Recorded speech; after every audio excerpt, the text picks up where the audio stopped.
Zoti Berisha, a do ta konsideronte të vlefshme hetimin e SPAK-ut për çështjen Balluku Partia Demokratike nëse SPAK e zgjeron hetimin dhe kërkon heqjen e imunitetit, rikërkon në kuvend heqjen e imunitetit të zonjës Balluku së bashku me akuzën e re të korrupsionit ndaj saj? Unë mendoj se çështjen Balluku Rama raport me SPAK-un e ka mbyll përfundimisht. Nuk do e mbyll kur raport me opozitën. Ky është qëndrimi ynë. Ky është ajo çka ne mendojmë. Ai në raport me SPAK-un e ka mbyllur përfundimisht, raport me opozitën nuk do ta mbyll kurr. Ajo është një çështje që s'mbyllet kurr. Berisha, Mariglen Kume nga MCN-TV. Pak ditë më parë, zoti Berisha, në prokurorinë e posaçme ishte një prej antarëve të Komisionit të Prokurimeve Publike, e thirrri SPAK-u, dhe thirrja e tij ishte në lidhje me çështjen e dosjes së Akshit. Por a duhet të shkonte sipas jush edhe nën kryetari në cilësinë e kryetarit, pasi kryetari mungon në KPP dhe gjithë pjesa tjetër e KPP-s, duke qenë se për lëvizjen e KPP-s ka rol ose lëvizja bëhet nga kryetari i saj ose nën kryetari në mungesë?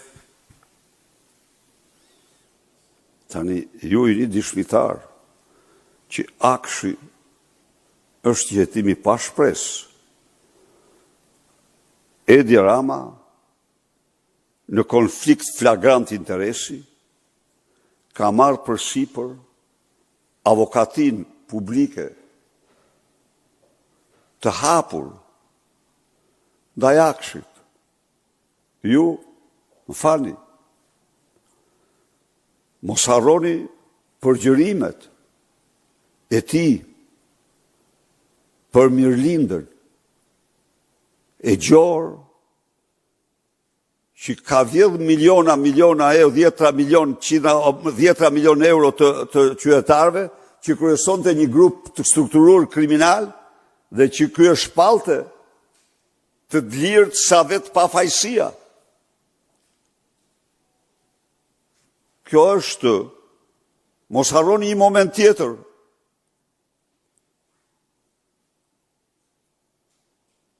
Kocka më e fuqishme mafioze e Shqipërisë dhe Europës, Gy Sagasi, i ati ti shpallet fisniku i Partisë Socialiste. Në Durrës, nderohet, apo i qytetit Durrës, se ishte dhe ajo ndrikulla e Sako aty në dekorim. Çfarë ishte ai? Ai ishte një mesazh i qartë për prokurorin që mos guxoni të vazhdoni hetimin ndaj Gy Sagasit. Mos guxoni të hetoni babajnë e tij që i dha Durrësit dhe Shqipërisë një kriminal si Gy Sagasi. Mos hetoni pasuritë e tij. E kuptoni vetë ju, s'ka hetim aty. I ka marrë dosjen në dorë hetimin e ka Edi Rama. Gy Sagasi jeton i lirë, i shëtit i lirë. Shqiptarët nuk mund të imagjinojnë se çfarë krimi monstruoz ka kryer Gy Sagasi me kadastrën. Do t'u jap një shembull. Një biznismen të cilit Agasi i mori një pronë shumë të mirë, një sipërmarrje,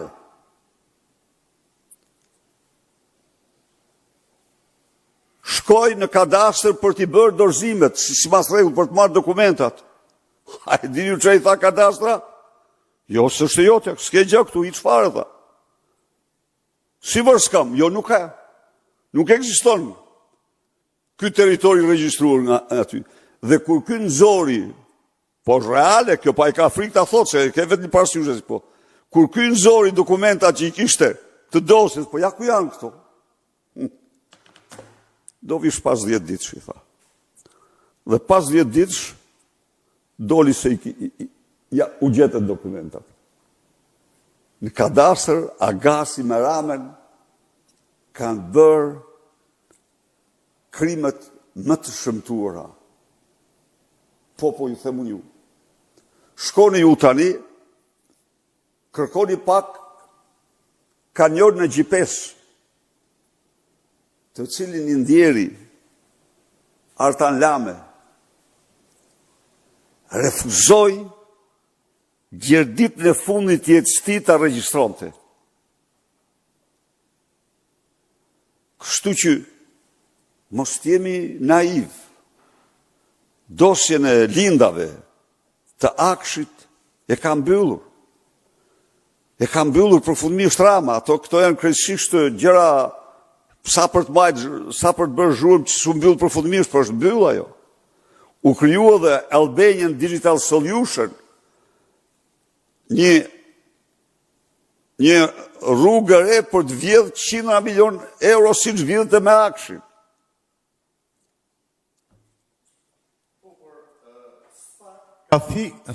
SPAK ka thirrur një prej antarëve të KPP-s për këtë dosje.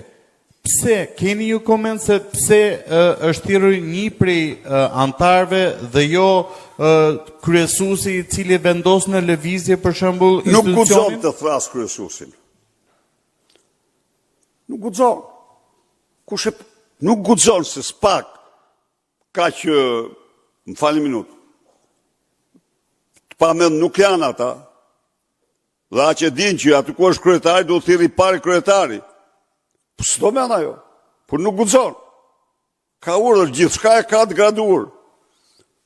Ai do thotë ka kryetari, pastaj ata jo, a e morë vesh historinë e tyre? Dëgjoni tani, shumë e bukur. Është një ish deputete Klodeta Bushka, që Lali Eri e kishte Bushka, Klotilda Bushka, që Lali Eri e kishte shumë gjanë, se i binte në mes të ngrihej në mes të në mes të parlamentit dhe fuste amandamente në kundërshtim me çdo lloj procedure. Amandamente me konsekuenca financiare që s'mund bëshin kurrë. Kjo Bushka. Plus që kjo kishte udhëzuar dishmitarët që mos dëshmonin kundër Lali Vjedhshit. Klodeta u dënua me një gjobë, gjasmë u dënua. Polici që i dha Lali Vjedhshit telefonin për një bisedë telefonike tërësisht të regjistruar, u burgos. Kjo është drejtësia. Polici që i dha për një dhënie telefonin rrugë, të vinte nga Durrësi në Tiranë, kurse kjo që shtynte dëshmitarët e Lali Vjedhshit të nëshojnë dëshmitë e tjera me radhë, që sillte amandamente në parlament, dëgjoni